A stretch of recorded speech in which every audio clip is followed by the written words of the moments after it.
Timmy und ich darf euch heute zeigen, wie ihr diesen wunderschönen Pulli hier stricken könnt. Der Pulli wird von oben nach unten gestrickt. Das heißt, wir beginnen hier mit dem Halsausschnitt, dann mit der Passe, wo wir auch die Raglanzunahmen hier haben, dann der Körper und zum Schluss noch die Ärmel. Ich habe diese Version gestrickt aus der Cloud von Langjans und im Video werde ich dafür aber die Promise verwenden. Das ist genau das gleiche Garn, einfach von Wool Addicts und ohne Farbverlauf. Ihr findet eine kostenlose PDF-Anleitung dazu, verlinkt in der Videobeschreibung oder bei uns auf der Webseite. Viel Spaß beim Nachstricken!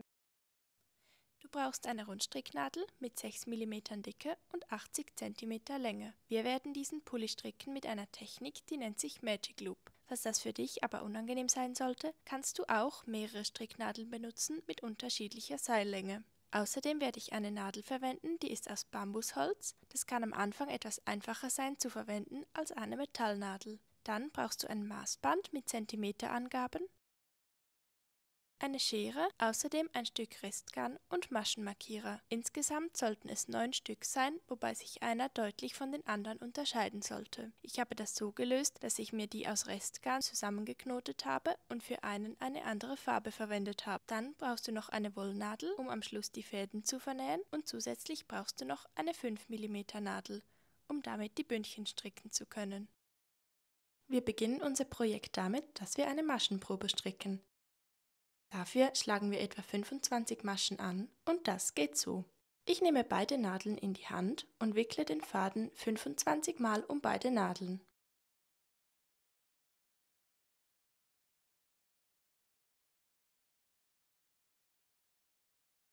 Das mache ich, damit ich weiß, wie viel Faden ich brauche für den Anschlag.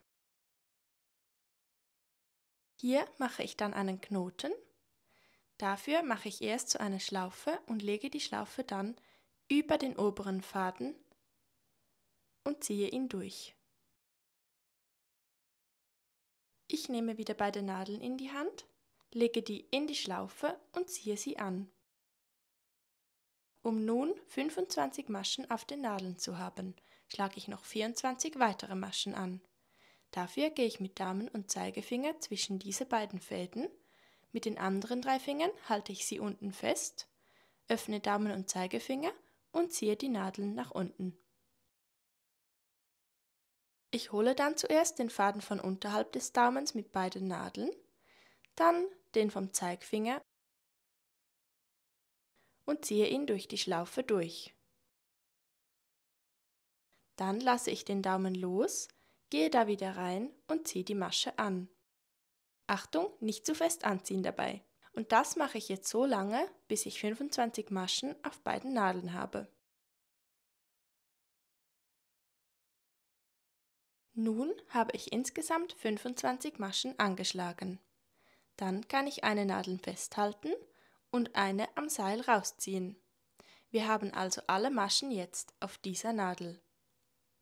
Dann drehe ich das Ganze, schaue hier, welches mein langer und welches mein kurzer Faden ist und nehme den langen Faden in die linke Hand. Ich halte ihn dafür so fest. Ich halte auch die Nadel in der linken Hand und die rechte Hand ist nun frei, um die Maschen darauf zu stricken. Wir beginnen mit einer Hinreihe und in einer Hinreihe arbeiten wir alle Maschen rechts. Eine rechte Masche geht folgendermaßen. Ich steche mit der Nadel von links nach rechts ins vordere Maschenglied, hole hinten den Faden, ziehe ihn durch und lasse die Masche von der linken Nadel gleiten. Ich zeige es nochmal.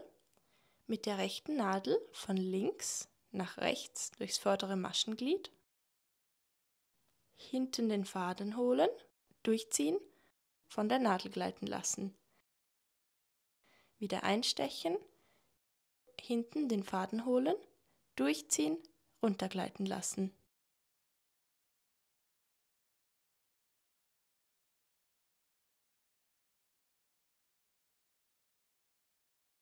Als nächstes arbeiten wir eine Rückreihe. Dabei müssen wir die Arbeit wenden, den Faden festhalten, um diese Maschen hier nun links zu stricken. Dafür stechen wir mit der rechten Nadel von rechts nach links ins vordere Maschenglied ein, wickeln den Arbeitsfaden so um die Nadel. Wichtig, so ist falsch, so ist richtig. Durchziehen, runterfallen lassen. Von rechts nach links in die Masche einstechen, den Faden holen, durchziehen, runtergleiten lassen.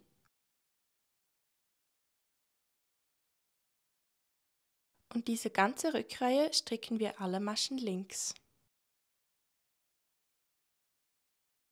Wenn wir am Ende angekommen sind und alle Maschen auf der rechten Nadel sind, wenden wir die Arbeit wieder, nehmen sie in die linke Hand und achten dabei darauf, dass der Arbeitsfaden hinter der Nadel liegt. Denn beim Rechtsstricken holen wir diesen hinter der Nadel und in jeder Hinreihe stricken wir jetzt alle Maschen rechts und in jeder Rückreihe stricken wir alle Maschen links. Das tun wir so lange, bis unsere Maschenprobe eine Höhe von ca. 12 cm hat. Wir wenden und stricken eine Rückreihe.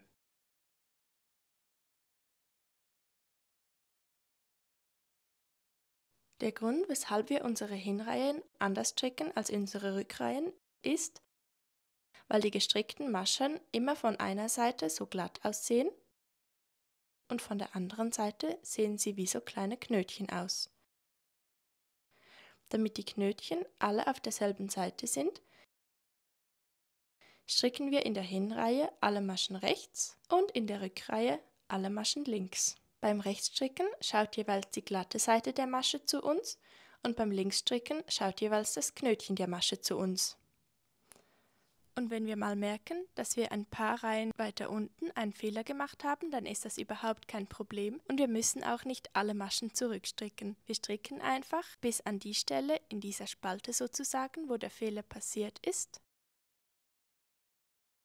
Und wenn wir dann hier sind, dann können wir einfach die Masche von der Nadel fallen lassen und so weit runterlassen, bis wir beim Fehler sind.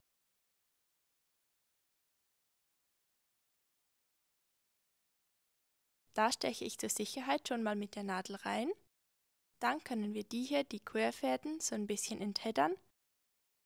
Manchmal muss man ein bisschen ziehen, weil die Fasern in der Wolle sich schon ein bisschen verhakt haben. Und dann sieht das so aus. Hier habe ich diese Masche auf der Nadel. Von vorne nach hinten habe ich eingestochen und ich kann nun hier Reihe für Reihe wieder hochstricken. Ich steche da so ein und ziehe diese Masche hier drüber. Dann in den nächsten.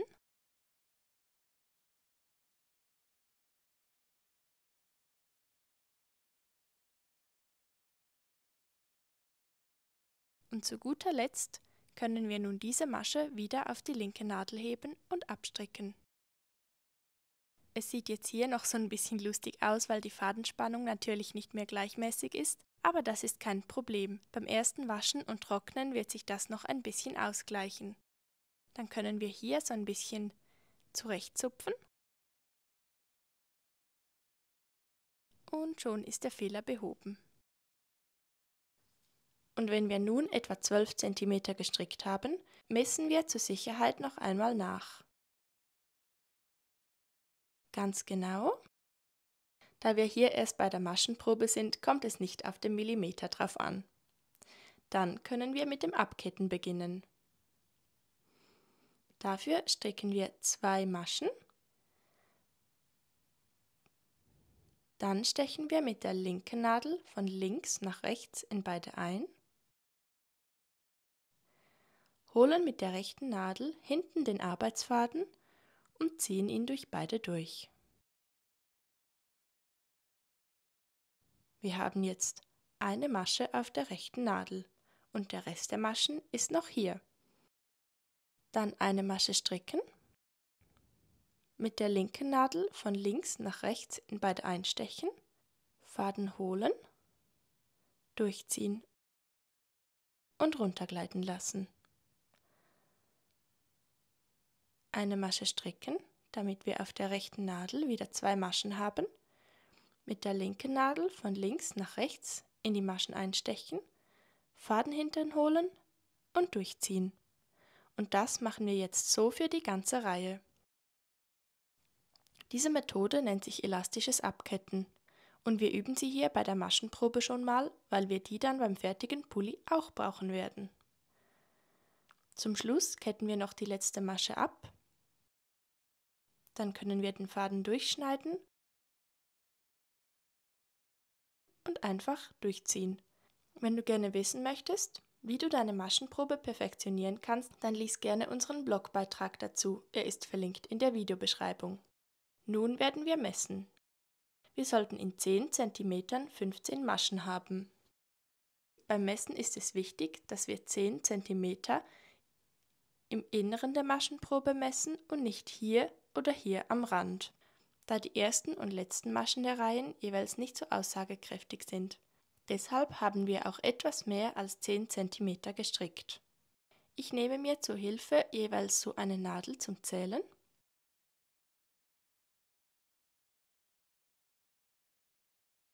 Perfekt. Bei 10 cm haben wir 15 Maschen gestrickt. In der Höhe sollten wir auf ca. 22 Reihen kommen, aber da bei diesem Pulli sowieso alle Längen auch noch in Zentimetern angegeben sind, ist das nicht so wichtig. Wenn eure Maschenprobe jetzt also genau stimmt, dann könnt ihr mit dem Pulli loslegen. Wenn ihr mehr als 15 Maschen habt, dann müsst ihr eine dickere Stricknadel wählen und wenn ihr weniger habt, eine dünnere. Wenn ihr ganz sicher sein wollt, dann macht am besten nochmal eine Maschenprobe mit der angepassten Nadelstärke. Als erstes schlagen wir die Maschen an für den Halsausschnitt. Ich verwende für dieses Video die Promise von Wool Addicts. Du kannst aber wie gesagt auch super die Cloud verwenden oder sonst eine Wolle, mit der du auf die richtige Maschenprobe kommst. Für meine Größe brauche ich 72 Maschen. Das heißt, ich wickle den Faden 10 Mal drumherum und nehme dann das etwa 8-fache.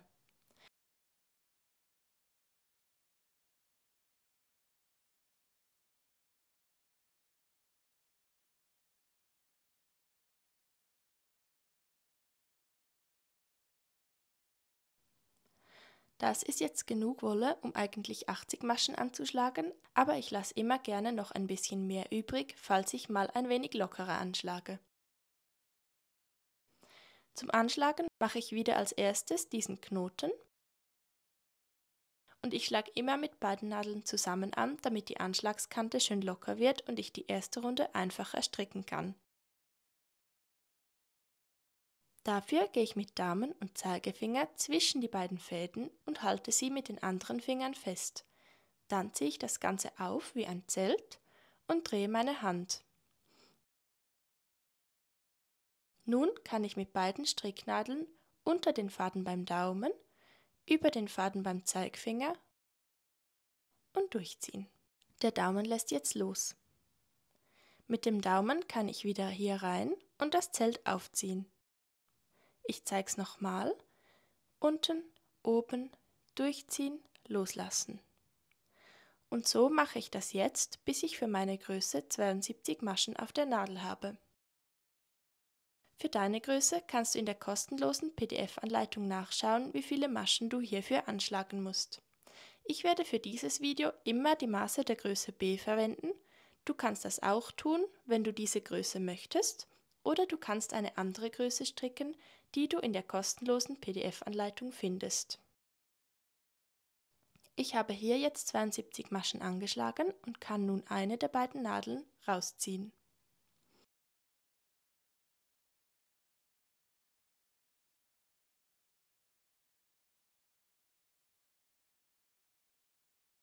Wir werden jetzt eine Weile mit dem Magic Loop stricken und falls das für dich unangenehm sein sollte, kannst du natürlich auch eine Nadel mit kürzerem Seil verwenden. Um in dieser Technik zu stricken, schieben wir jetzt alle Maschen auf die andere Nadel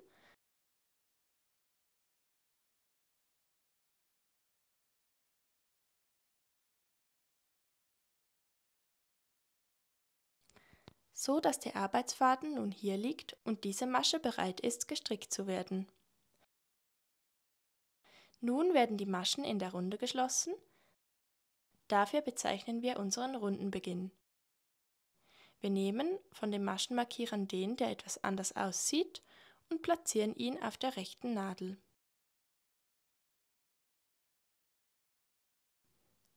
Wenn wir kontrolliert haben, dass der Arbeitsfaden hinter der Arbeit liegt, können wir ihn so festhalten und mit Stricken beginnen. Zu Beginn stricken wir ganz einfach glatt rechts in Runden. Um eine rechte Masche zu stricken, stichst du mit der rechten Nadel von links nach rechts ins vordere Maschenglied ein, holst den Arbeitsfaden, ziehst ihn durch und lässt die Masche runterrutschen. Ich zeige es nochmal. Von links nach rechts, Faden holen, durchziehen und runterfallen lassen. Diese rechten Maschen stricken wir jetzt, bis wir wieder beim Rundenbeginn sind.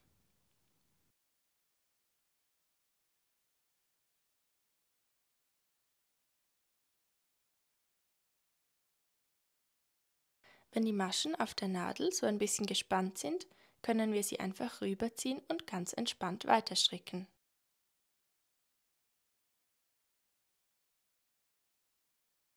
Es ist auch von Vorteil, wenn man ab und zu auf der rechten Nadel die Maschen ein wenig weiterschiebt. Nun sind wir wieder bei unserem Rundenbeginn. Jetzt können wir einfach den Maschenmarkierer, der ihn bezeichnet, auf die rechte Nadel heben und mit Magic Loop von vorne starten. Die rechte Nadel nach vorne raus und die können wir nachschieben.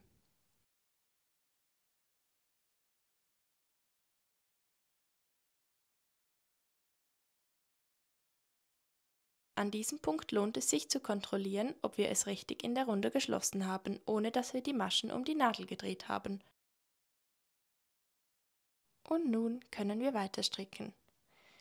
Wenn hier am Anfang einmal ein paar kleine Unregelmäßigkeiten passieren, ist das überhaupt nicht schlimm, denn der Pulli ist extra so aufgebaut, dass die ersten paar Maschen, die man strickt, auf der Innenseite des Kragens sein werden. Die wird also niemand sehen. Und so stricken wir einfach weiter glatt rechts in Runden, bis wir 14 cm haben, ab Anschlagskante.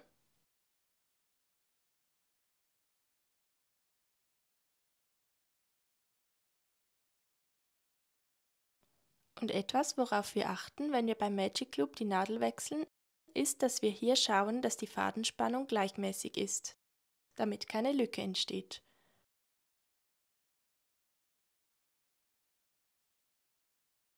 Und nun messen wir unser Stück. Wir sind beim Rundenbeginn und haben den Maschenmarkierer vom Rundenbeginn schon auf die rechte Nadel genommen. Dann messen wir von der Anschlagskante bis zu den Maschen auf der Nadel und wir haben 14 cm gestrickt.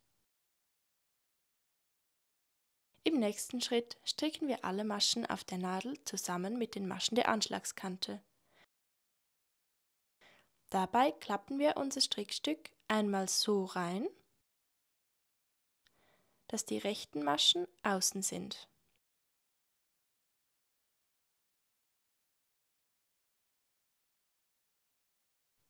Wenn du diesen Schritt noch nicht jetzt machen möchtest, kannst du auch einfach ganz normal weiter stricken und am Schluss, wenn du fertig bist, den Kragen oben reinnähen.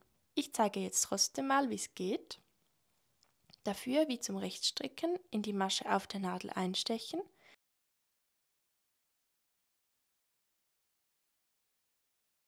Dann ebenfalls, wie zum Rechtsstricken, in die Masche der Anschlagskante einstechen, die von genau dieser Spalte sozusagen auf der Innenseite liegt, und beide zusammen rechts abstricken.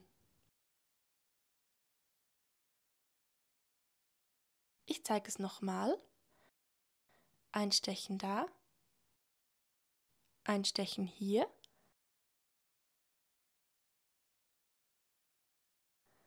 Es kann manchmal helfen, mit dem Finger die Spalten nachzufahren, dass man weiß, wo man als nächstes einstechen muss.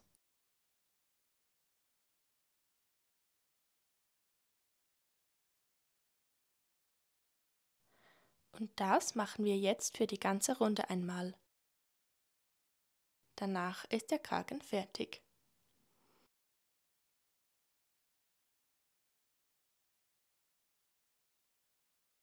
Nun bin ich hier wieder an meinem Rundenbeginn und wie man sehen kann, sind die Maschen zusammengestrickt. Der Kragen für den Halsausschnitt ist jetzt geformt. Als nächstes werden wir die Maschenmarkierer platzieren. Die helfen uns später dabei, dass wir wissen, wo wir die Maschen zunehmen müssen. Dafür stricke ich 11 Maschen rechts. Du strickst die Anzahl der Maschen rechts, die für deine Größe in der Anleitung passt.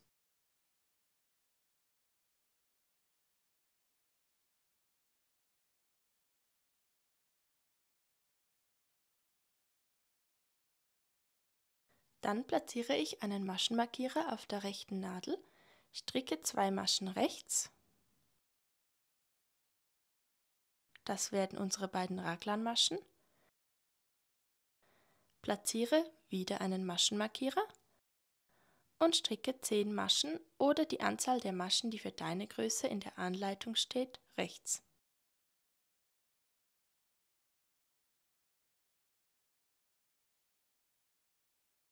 Dann platziere ich den dritten Maschenmarkierer, stricke die beiden Raglanmaschen, platziere erneut einen Maschenmarkierer und stricke 22 Maschen.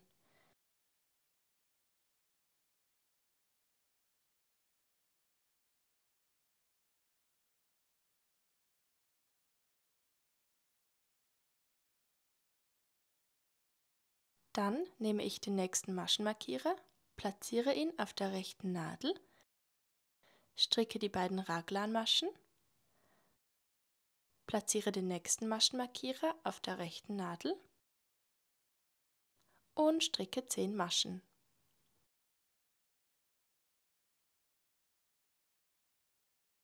Nun Maschenmarkierer platzieren, 2 Maschen stricken, Maschenmarkierer platzieren und die letzten 11 Maschen auf der Nadel stricken.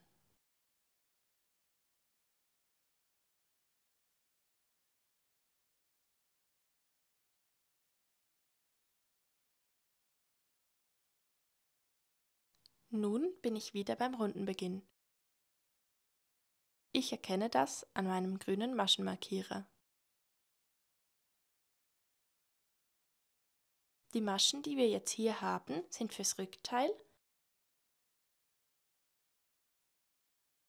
Diese 10 Maschen werden zum rechten Ärmel, diese werden zum Vorderteil und diese Masche hier zum linken Ärmel. Heißt also, unser Rundenbeginn ist in der Mitte hinten. Nun stricken wir die Raglanzunahmen. Dafür stricken wir jeweils eine Runde mit Raglanzunahmen und eine Runde ohne Zunahmen, bis unser Strickstück 20 cm misst. In der Zunahmerunde strickst du erst alle Maschen rechts, bis du beim Maschenmarkierer bist, der die Raglanmaschen kennzeichnet. Nun machen wir eine rechtsgeneigte Zunahme. Das heißt, wir stechen mit der linken Nadel von hinten nach vorne in den Querfaden ein und stricken die Masche ganz normal rechts.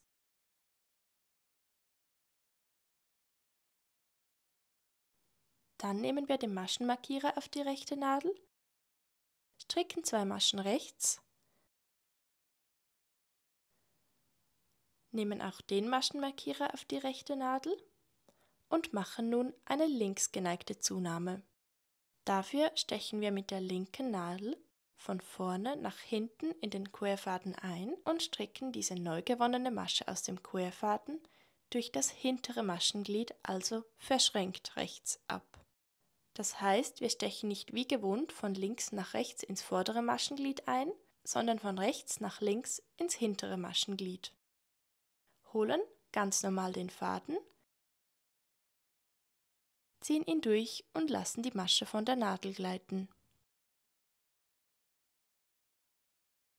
Nun haben wir links und rechts je eine Zunahme gemacht. Ich zeige das bei den nächsten Raglanzunahmen noch einmal. Wir stricken also bis zum Maschenmarkierer und machen davor eine rechtsgeneigte Zunahme. Dafür mit der linken Nadel von hinten nach vorne in den Querfaden einstechen und mit der rechten Nadel wie gewohnt rechts stricken.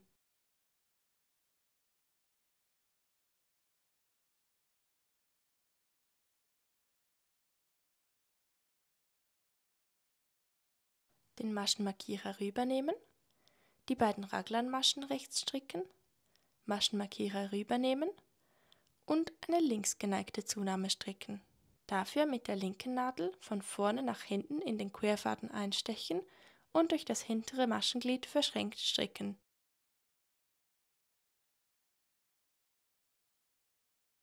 Dann bis zum nächsten Maschenmarkierer stricken.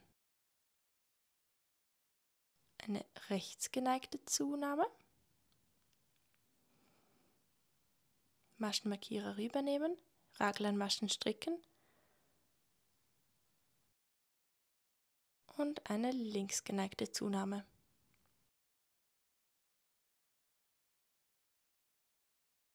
Und wieder bis zum nächsten Maschenmarkierer alle Maschen rechts stricken. Dann eine rechtsgeneigte Zunahme. Und manchmal kann es helfen, wenn wir mit dem linken Finger ein bisschen die Masche nach vorne ziehen. So kann man viel einfacher einstechen, den Faden holen und abstricken.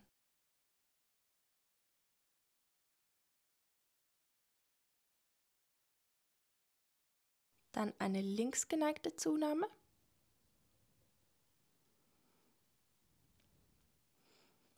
Und alle Maschen bis zum Rundenbeginn wieder rechts stricken.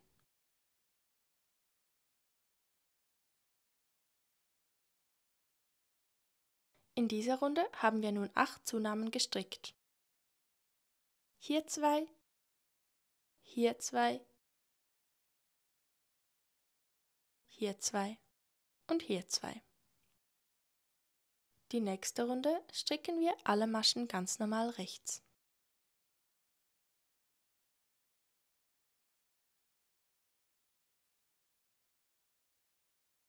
Die Maschenmarkierer einfach rüberheben und weiter stricken.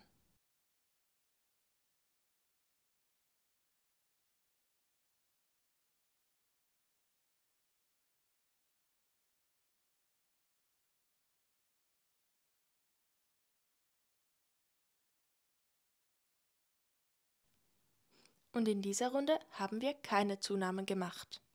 Nun kommt wieder eine Runde, in der wir 8 Zunahmen machen, dann kommt wieder eine, in der wir keine Zunahmen machen. Und so stricken wir, bis das Ganze 20 cm misst.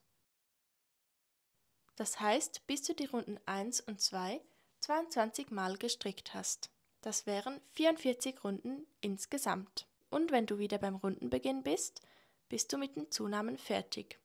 Jetzt ist ein guter Zeitpunkt, um das Strickstück einmal anzuprobieren und zu schauen, ob es passt. Dafür sollte dieser Punkt vom Pulli gut bis unter die Achseln kommen.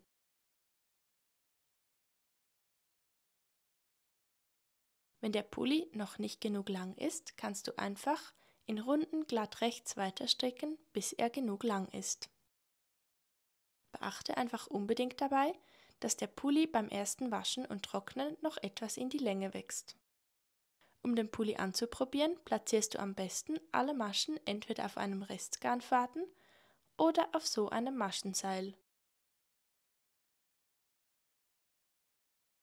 Da die Nadel nämlich nur 80 cm lang ist, wird der Pulli wahrscheinlich sonst nicht über deine Schultern passen. Mit der Option Restgarnfaden geht es so, dass du einfach ein Restgarn auf die Nadel auffädelst und die Maschen darauf platzierst.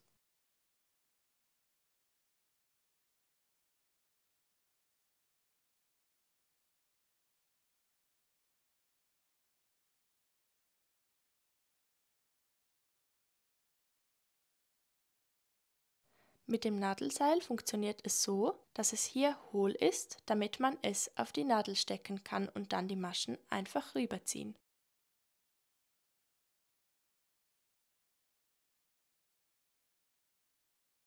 Achte beim Kauf eines Maschenseils unbedingt darauf, dass der Durchmesser hier genug groß ist, damit er auch auf die 6 mm Nadel passt.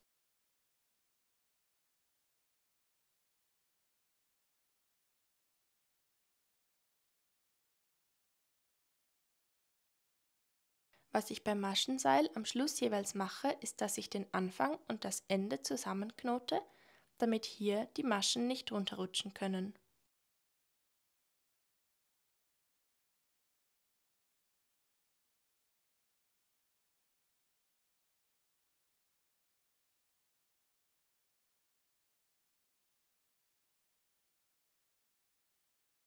Wenn das bei dir dann soweit passt, kannst du die Maschen einfach wieder auf die Nadel heben und beim nächsten Schritt weitermachen. Wenn du merkst, dass du noch nicht genug Länge hast, dann kannst du einfach so viele Runden glatt rechts weiter stricken, bis dein Stück genug lange ist. Im nächsten Schritt stricken wir einige Reihen flach, um das Rückenteil etwas zu verlängern, damit der Pulli hier hinten genug weit raufkommt. Dafür strickst du einfach bis zum nächsten Maschenmarkierer.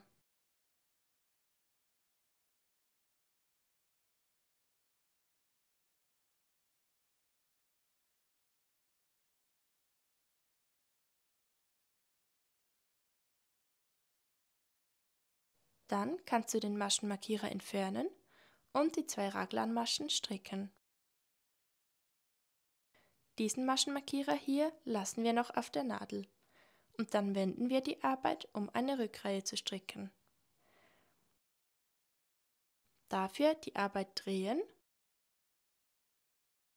so dass die Innenseite jetzt zu dir schaut. Und nun werden wir linke Maschen stricken. Dabei stricken wir durchs vordere Maschenglied, indem wir von rechts nach links einstechen, den Faden um die Nadel wickeln und durchziehen. Ich zeige es nochmal etwas näher. Von rechts nach links, Faden um die Nadel und durchziehen.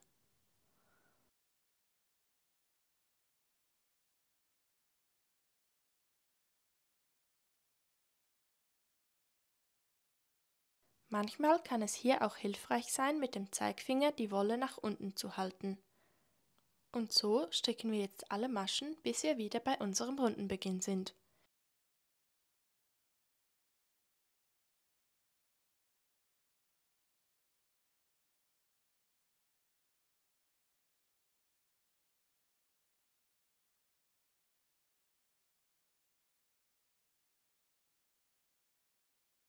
Diesen Maschenmarkierer können wir dann entfernen und weiter stricken bis zum nächsten.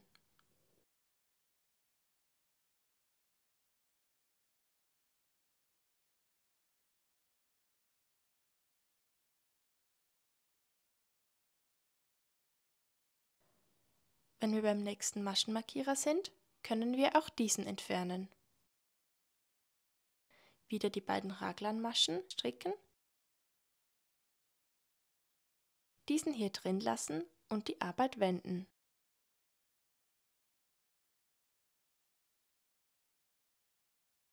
Und nun stricken wir wieder alle Maschen rechts bis zum nächsten Maschenmarkierer.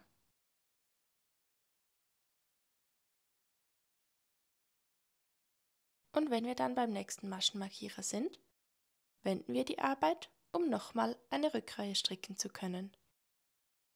Hier stricken wir die Maschen wieder links. Das heißt, von rechts nach links einstechen, Faden holen, durchziehen. Von rechts nach links, Faden holen, durchziehen. Und wenn du dann wieder beim Maschenmarkierer bist, wende die Arbeit.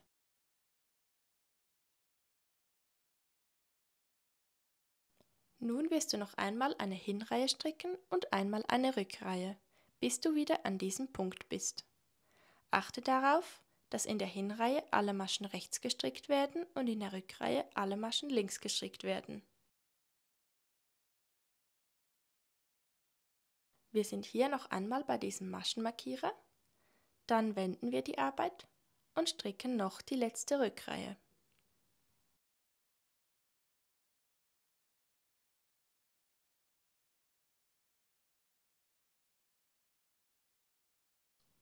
Ich bin jetzt am Ende meiner letzten Rückreihe, das heißt, ich bin wieder beim Maschenmarkierer angekommen und kann die Arbeit wenden. Zum Abschluss stricken wir nochmal alle Maschen rechts, bis wir wieder hier bei diesem Maschenmarkierer angekommen sind.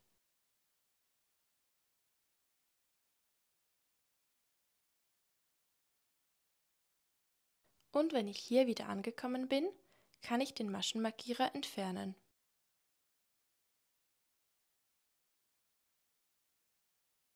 Und nun können wir die Maschen bis zum nächsten Maschenmarkierer hier auf einem Restgarnfaden platzieren. Auch hier kannst du natürlich anstatt eines Restfadens ein Maschenseil verwenden, wenn du eins hast.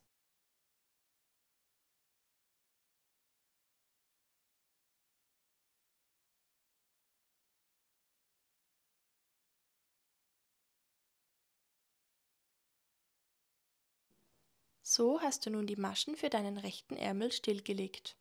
Ich mache zur Sicherheit hier wieder einen Knoten, damit mir die Maschen nicht runterrutschen.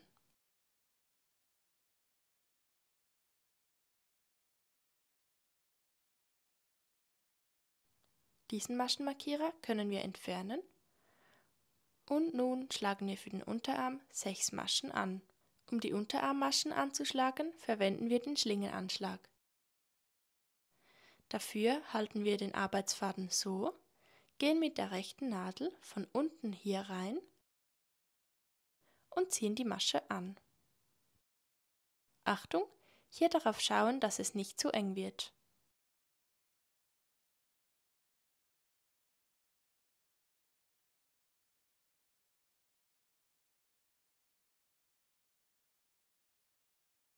Den Maschenmarkierer von hier haben wir bereits entfernt und jetzt können wir die 2 Raglanmaschen stricken. Auch diesen Maschenmarkierer können wir entfernen. Und nun werden alle Maschen rechts gestrickt, bis wir hier beim nächsten Maschenmarkierer sind.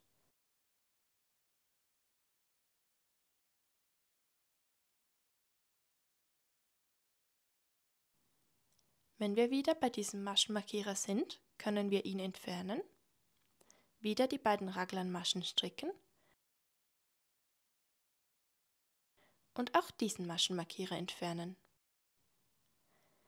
Jetzt platzieren wir die nächsten Maschen bis zu diesem Maschenmarkierer ebenfalls auf einem Restgarnfaden.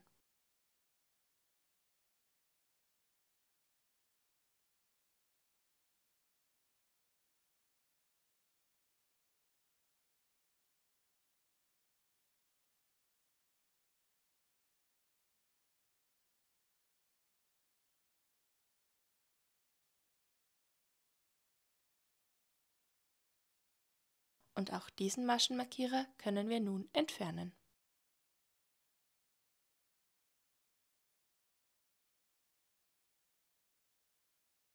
Dann mache ich wieder einen Knoten in den Restgarnfaden und somit haben wir die Ärmelmaschen für den linken Ärmel stillgelegt.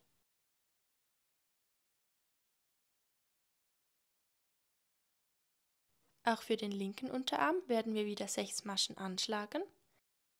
Hier werden wir aber nach 3 Maschen einen neuen Rundenbeginn kennzeichnen. Das heißt, wir schlagen 3 Maschen locker mit dem Schlingenanschlag an, platzieren unseren Rundenbeginn-Maschenmarkierer und schlagen nochmal 3 an. Und hier ist unser neuer Rundenbeginn.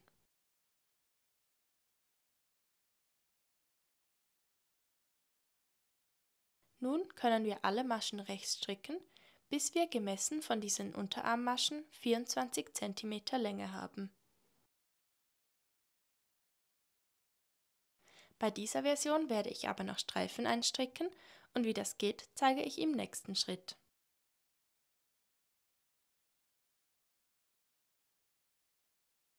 Erstmal stricke ich dafür 6 Runden glatt rechts, bis ich wieder zurück hier bei meinem Rundenbeginn bin.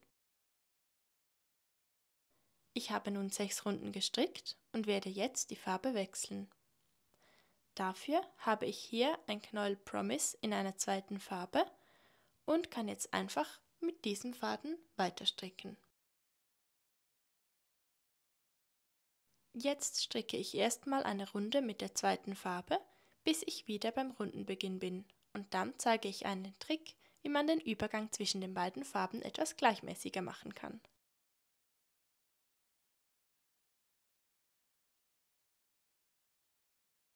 Für meine Streifen stricke ich 6 Runden in der zweiten Farbe und achte darauf, dass die Maschen, die bereits auf der Nadel sind, auch als Runde zählen.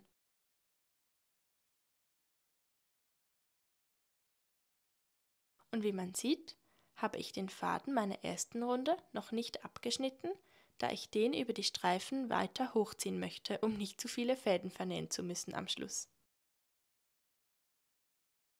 Und wenn ich wieder bei meinem Rundenbeginn bin, hebe ich den Maschenmarkierer rüber und stricke die erste Masche durch diese Masche hier unten.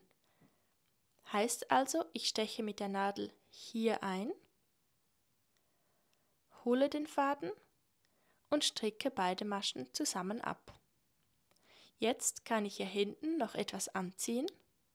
Damit verhindere ich, dass beim Wechsel der Farben so Treppchen entstehen.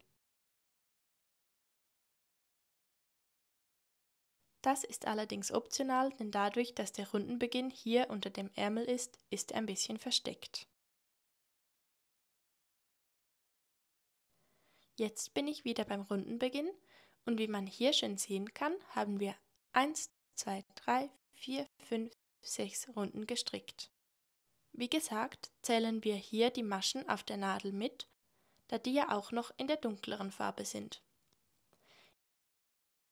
Ich hebe diesen Maschenmarkierer rüber und nehme von hier hinten den Faden der anderen Farbe. Ich ziehe ihn hoch und achte dabei darauf, nicht zu viel Spannung darauf zu geben. Und nun wieder in der ersten Farbe weiter stricken. Nach der ersten Runde in dieser Farbe wenden wir hier wieder den Trick für den Farbübergang an. Dafür stechen wir hier wieder in die untere Masche ein, holen den Faden und ziehen durch. Dann lassen wir die Maschen von der Nadel gleiten. Und dann stricken wir einfach so weiter.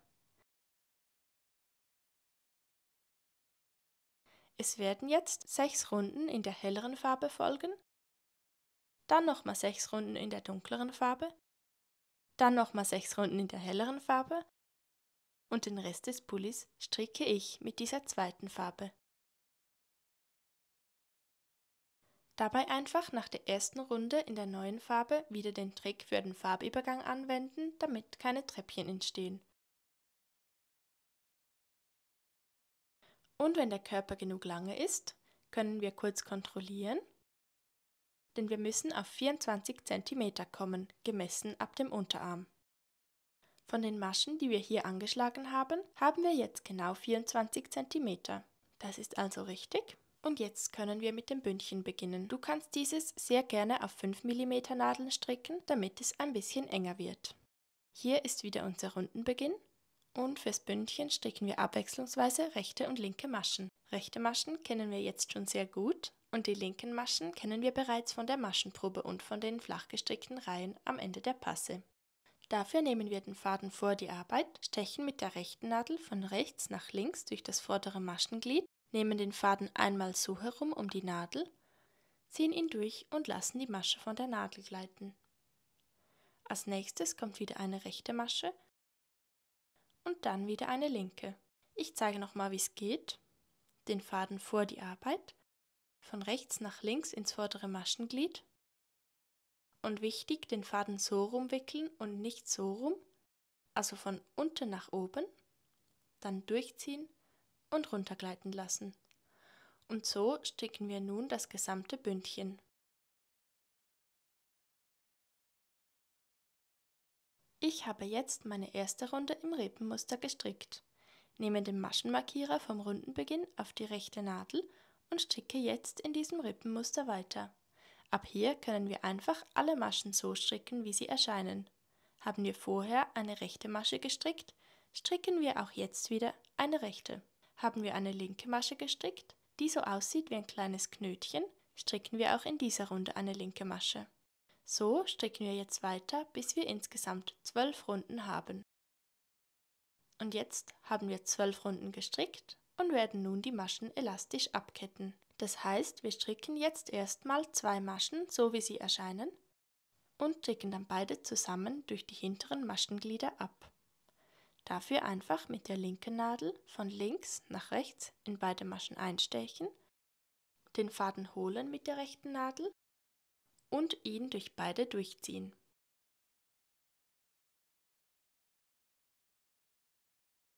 Nun stricken wir die nächste Masche.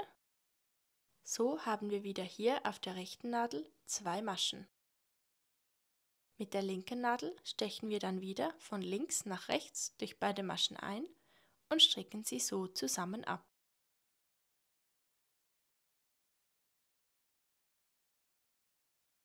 Dann stricken wir die nächste Masche. Wir haben wieder 2 Maschen auf der rechten Nadel. Dann von links nach rechts in beide einstechen, Faden holen und durchziehen.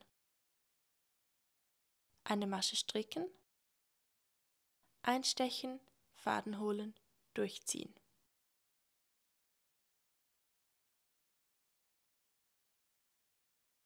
Arbeite nun auf diese Art und Weise weiter, bis du nur noch eine Masche auf der Nadel hast. Und wenn wir nun alle Maschen so abgekettet haben, können wir den Faden abschneiden. Dabei darauf achten, dass wir genug Länge haben, um ihn nachher zu vernähen.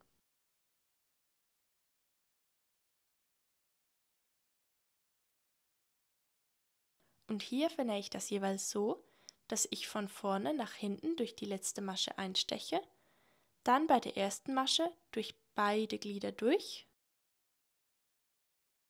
und hier wieder von oben in die letzte Masche.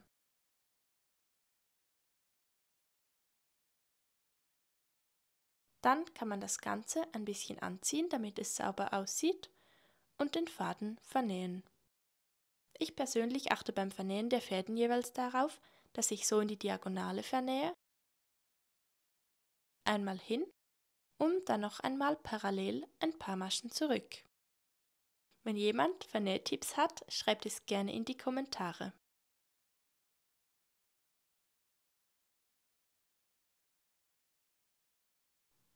Und dank des elastischen Abkettens ist hier unser Bündchen schön dehnbar. Im nächsten Schritt werden wir die Ärmel stricken. Beginnen werden wir dabei mit dem linken Ärmel. Welches dein linker Ärmel ist, findest du so heraus. Das hier ist die Mitte der Rückseite, das heißt, das hier ist die Rückseite. Das hier ist also der linke Ärmel. Wir beginnen ganz einfach damit, die Maschen, die wir hier stillgelegt haben, wieder auf der Nadel zu platzieren.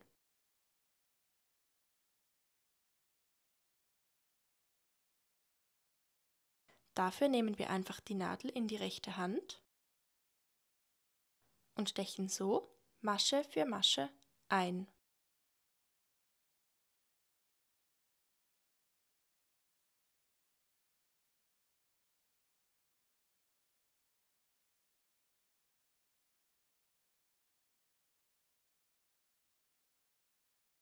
Wenn wir alle stillgelegten Maschen wieder auf der Nadel haben, können wir den Restgarnfaden entfernen. Hier haben wir also die Maschen aufgefasst und werden nun damit beginnen, für den Unterarm die Maschen aufzunehmen. Zunächst werden wir hier aus den Randmaschen der flach gestrickten Reihen am Ende der Passe 6 Maschen aufnehmen. Den halte ich hier mit der rechten Hand so ein bisschen fest, damit es einfacher ist. Und zunächst nehmen wir 3 Maschen auf. 1, 2, 3. Dann platzieren wir einen Maschenmarkierer und nehmen 3 weitere Maschen auf.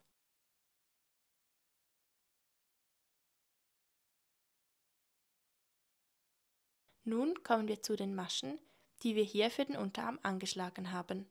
Da nehmen wir insgesamt 6 Maschen auf. Ich schaue jeweils darauf, dass ich bei den Maschen, die ich für den Unterarm angeschlagen habe, die neuen Maschen aus diesen Schlaufen der Anschlagskante hier aufnehme. Ich steche also ein, hole den Faden und ziehe ihn durch. Dann mache ich das noch einmal und noch ein drittes Mal. Und hier platziere ich meinen Rundenbeginn-Maschenmarkierer. An dieser Stelle ist nun der Rundenbeginn für die Ärmel. Dann nehmen wir 3 weitere Maschen auf. 1, 2, 3. Und hier aus diesem Zwischenraum zwischen den Maschen, die wir für den Unterarm angeschlagen haben, und den Maschen, die nun auf der Nadel liegen, nehmen wir noch 2 weitere Maschen auf, damit keine Löcher entstehen. Wichtig ist es, dass die beiden Maschen, die man aufnimmt, schön gleichmäßig verteilt sind. Ich nehme jetzt also hier eine auf und dann nochmal eine hier. Und danach verschiebe ich erstmal den Anfang des Magic Loops, damit er nicht gleich hier bei diesen frisch aufgenommenen Maschen ist. Nun stricke ich erstmal alle Maschen rechts bis 4 Maschen vor dem nächsten Maschenmarkierer.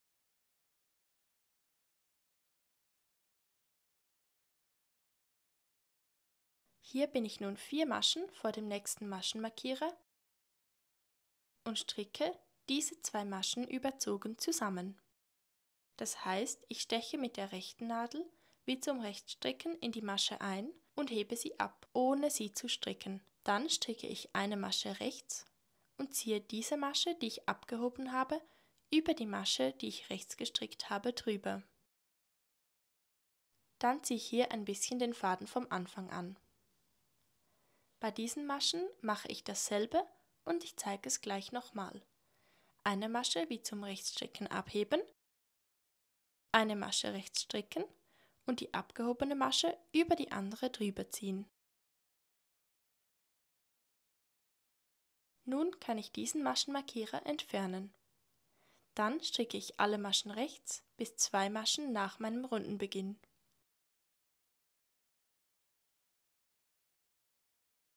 Hier ist mein Rundenbeginn und ich stricke noch 2 Maschen rechts.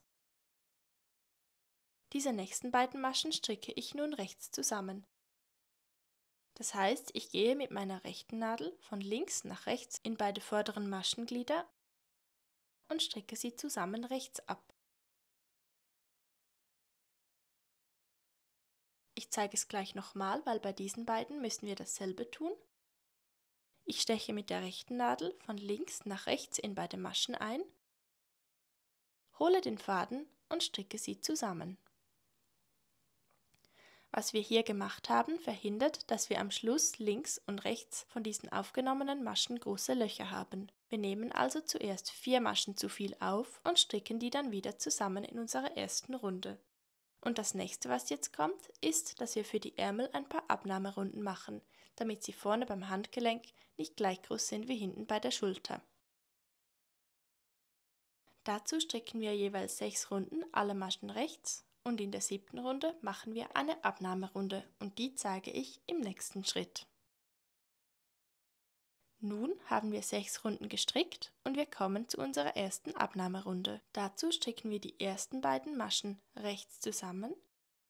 Heißt also, wir stechen mit der rechten Nadel von links nach rechts in beide Maschen ein, holen den Faden und stricken sie zusammen ab. Dann stricken wir alle Maschen rechts bis 2 Maschen vor dem Rundenbeginn. Und nun sind wir 2 Maschen vor dem Rundenbeginn und wir stricken diese jetzt überzogen zusammen. Wir stechen also mit der rechten Nadel von links nach rechts ins vordere Maschenglied ein und heben die Masche ab.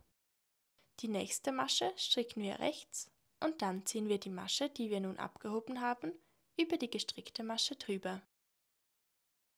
Dann stricken wir wieder 6 Runden alle Maschen rechts und dann kommt wieder eine Abnahmerunde, in der wir jeweils die ersten beiden und die letzten beiden Maschen zusammenstricken. Diesen Schritt arbeiten wir insgesamt 12 Mal. Nun haben wir 6 Runden gestrickt Hier sehen wir die beiden zusammengestrickten Maschen. Dann zählen wir 1, 2, 3, 4, 5, 6. Das heißt, wir sind jetzt wieder in einer Abnahmerunde. Wir stricken also die ersten beiden Maschen rechts zusammen. Dann stricken wir alle Maschen rechts bis 2 Maschen vor dem Rundenbeginn. Nun haben wir noch 2 Maschen, bis wir wieder beim Rundenbeginn sind, und diese stricken wir wieder überzogen zusammen. Das heißt, eine Masche wie zum Rechtsstricken abheben, eine Masche rechts stricken und die abgehobene Masche über die gestrickte drüber ziehen. Und dann stricken wir wieder 6 Runden alle Maschen rechts. Wenn wir merken, dass unsere Maschen zu fest spannen, können wir statt dieses einen Loops vom Magic Loop noch einen zweiten an einem anderen Ort in der Runde machen.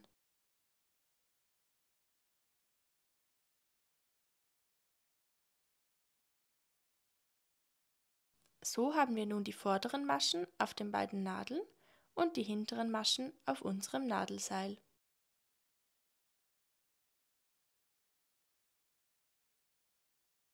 Und wenn wir dann hier wieder bei einer Schlaufe sind, können wir einfach die Nadel wieder rausziehen, die Schlaufe neu bilden, wie wir es bisher gemacht haben, damit wir wieder 2 Schlaufen haben. Dann ganz normal weiter stricken und so stricken wir also 6 Runden, alle Maschen rechts, eine Runde mit Abnahmen, insgesamt 12 Mal. Und nun mache ich noch meine letzte Abnahme und nach 12 Wiederholungen habe ich auch 12 Abnahmerunden gestrickt. Das bedeutet 84 Runden insgesamt, wovon ich immer 6 Runden ohne Abnahme und eine Runde mit Abnahmen gemacht habe. Und jetzt habe ich noch 40 Maschen auf den Nadeln. Mein Ärmel hat jetzt insgesamt etwa 38 cm Länge, gemessen hier ab den Maschen vom Unterarm. Und nun stricken wir das Bündchen. Dafür wechseln wir auf eine 5 mm Nadel. Wir stricken also eine Masche rechts, so wie wir es kennen, dann eine Masche links, eine Masche rechts, eine Masche links. Das machen wir nun 6 Runden lang, das sind etwa 3 cm.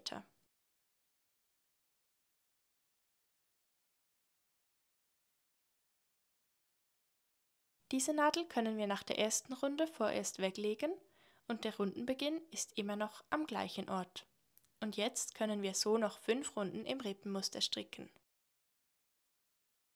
Ich bin jetzt mit meiner letzten Runde der Rippen fertig und kann damit beginnen abzuketten.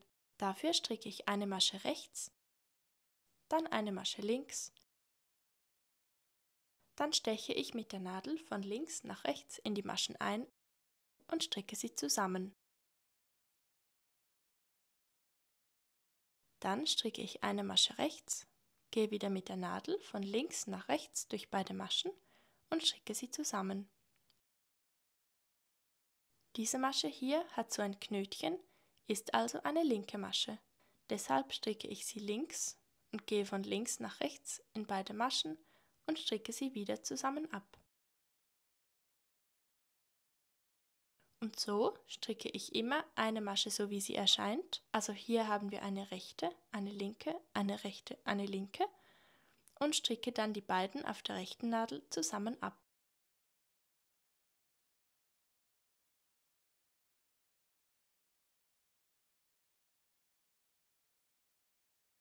Und somit habe ich nun meine letzte Masche abgekettet. Kann den Faden hier abschneiden. Hier noch einmal durch die erste Masche durchziehen, damit der Anfang ein bisschen schön aussieht.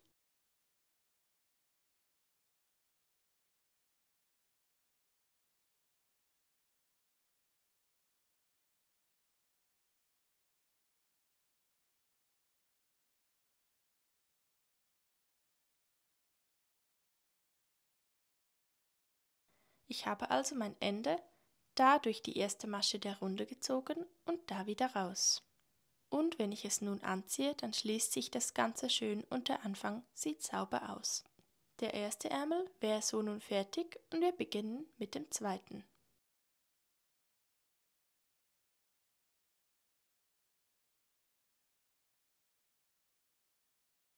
Auch hier beginnen wir als erstes damit, die Maschen wieder auf die Nadel zu nehmen. Wir nehmen dafür wieder die 6 mm Nadel und fassen die Maschen eine nach der anderen so wieder auf.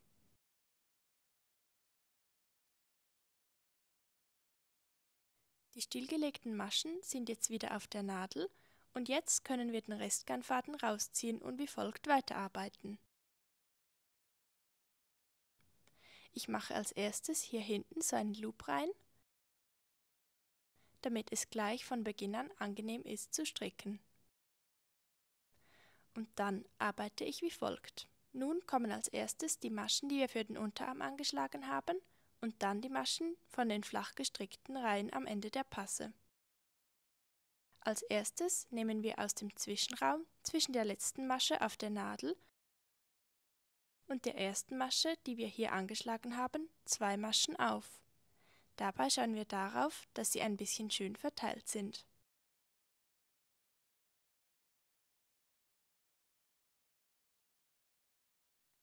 Eins, 2. Dann nehmen wir aus der ersten für den Unterarm angeschlagenen Masche eine neue Masche auf und platzieren einen Maschenmarkierer. Dann nehmen wir 2 weitere auf. 1, 2 und platzieren unseren Maschenmarkierer für den Rundenbeginn. Dann nehmen wir 3 Maschen auf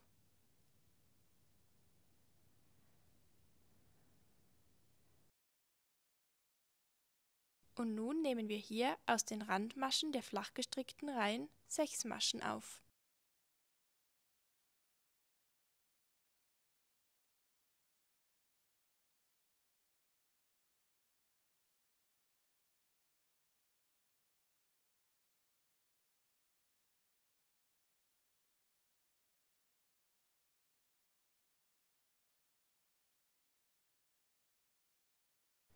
Und jetzt können wir alle Maschen rechts stricken bis 4 Maschen vor dem ersten Maschenmarkierer.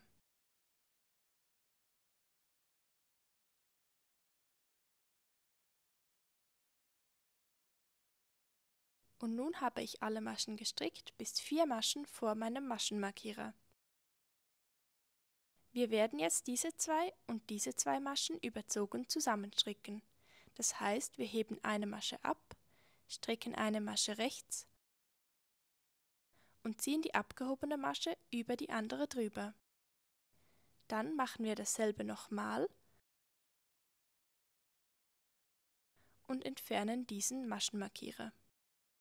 Und jetzt stricken wir alle Maschen bis 6 Maschen nach unserem Rundenbeginn. Das hier ist der Rundenbeginn. Zähle 1, 2, 3, 4, 5, 6. Dann stricken wir 2 Maschen zusammen. Das heißt, wir stechen mit der rechten Nadel von links nach rechts in beide ein und stricken sie, wie wir es kennen, ganz normal rechts. Mit den nächsten beiden machen wir genau dasselbe, nochmal von links nach rechts und zusammen abstricken. Nun stricken wir noch einmal alle Maschen rechts, bis wir wieder beim Rundenbeginn sind.